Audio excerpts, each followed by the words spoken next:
Graça e paz sobre a tua vida. Mais uma reflexão, mais um tempo para repensarmos nossas vidas, compreendermos a vontade de Deus, entendermos nosso papel nessa história, no plano de Deus, na vontade de Deus, compreendermos o nosso chamado, compreendermos nossa vocação em Deus. E assim, agindo como filhos, possamos revelá-lo, conduzir as pessoas ao conhecimento do Pai. Essa é a coisa mais importante que fazemos. No livro de Apocalipse temos lido sobre várias coisas e é importante entendermos que muitas vezes, ou na maioria das vezes, não compreenderemos o que está sendo falado pela linguagem utilizada, pela forma como João escreveu, pois primeiro estava numa prisão e com certeza precisava tomar cuidado com aquilo que ensinava. E a maneira de falar, talvez as pessoas responsáveis por ele ali naquela prisão não saberiam do que se tratava, mas dá a entender numa época que, na realidade, a maior parte dos escritos estavam relacionados àquilo que os cristãos estavam vivendo naquela época. E ele queria animar, fortalecer, mas falar também de coisas que viriam, que foram mencionadas por vários profetas no Antigo Testamento e que Jesus revelou, confirmando toda aquela palavra e coisas que viriam a acontecer ainda. Sabemos que antes do final do tempo, depois de tudo aquilo que aconteceu ou acontece ou acontecerá à raça humana, às pessoas, nós temos os 7 flagelos, que vão tratar dos últimos aspectos antes da revelação, da manifestação do Senhor. Quando? Nós não sabemos. Isto cabe e é algo que é determinado exclusivamente pelo Pai. E a gente precisa entender estas coisas. Que não se trata, muitas vezes, como os discípulos perguntavam, quando ele iria restaurar o reino de Israel. Mas Jesus respondeu que não lhes competia tempo, mas eles deveriam se preocupar com aquela missão que ele estava dando a eles, com o que eles tinham que fazer. E muitas vezes nós nos preocupamos com coisas que não nos competem, coisas que irão acontecer, ou coisas que aconteceram, ou que precisam acontecer, mas não nos compete a questão de tratar destes assuntos específicos no sentido de nos preocuparmos com ele. O que nós precisamos entender é que precisamos viver na vontade do Pai. Aquilo que Ele planejou para nós desde os tempos eternos, de estarmos unidos com Ele, estarmos nele, vivendo e revelando o seu nome ao mundo. Por isso, quando a gente fala dos 7 flagelos, lá em Apocalipse 15, 5 a 8, diz assim: Depois destas coisas olhei e abriu-se no céu o santuário do tabernáculo do testemunho. Os 7 anjos que tinham os 7 flagelos saíram do santuário vestidos de linho puro e resplandecente e cingidos ao peito com cintas de ouro. Então, um dos 4 seres viventes deu aos 7 anjos 7 taças de ouro cheias da cólera de Deus, que vive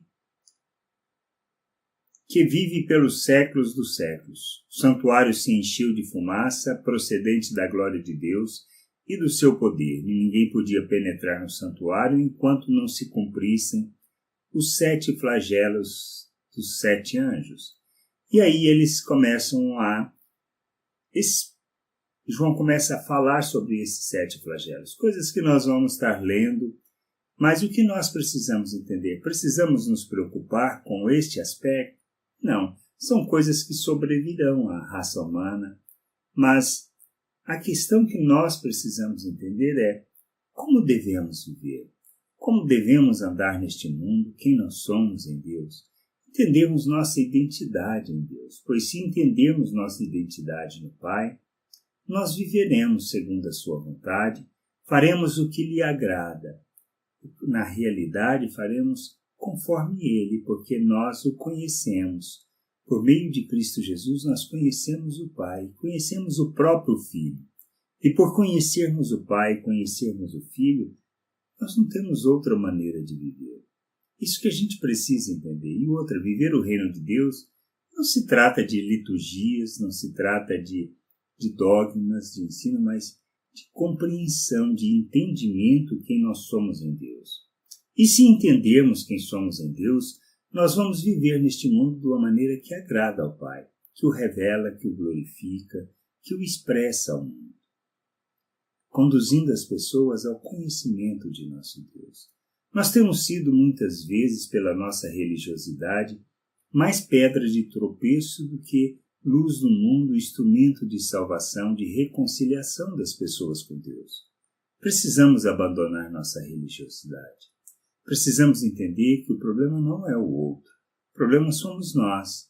Nós, na nossa ignorância, na nossa falta de entendimento, na nossa falta de compreensão da vontade de Deus e, principalmente, no acharmos que temos a autoridade para apontar o dedo para as falhas e defeitos dos outros. Precisamos ensiná-los.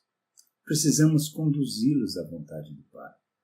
Conduzi-los ao entendimento do querer e do desejo do Pai para as nossas vidas e vivermos neste mundo como filhos, revelando e glorificando o seu nome, sendo instrumento de salvação.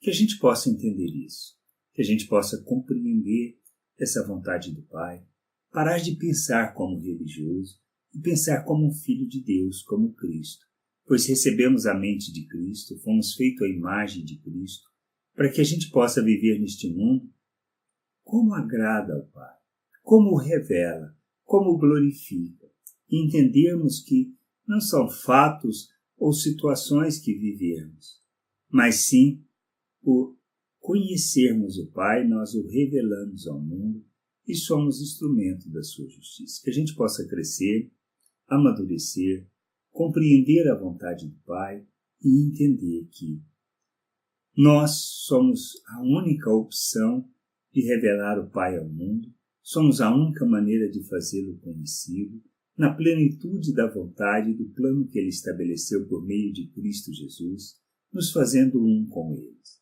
Que a gente possa crescer, amadurecer, compreender isso e entender que não se trata do outro, mas de nós. De sermos a oferta que glorifica ao Pai e que o revela ao mundo. Que a gente possa crescer, amadurecer, caminhar rumo à expressão da plenitude de Cristo para que o Pai seja conhecido, glorificado e honrado neste mundo. Graça e paz sobre a tua vida. Amém.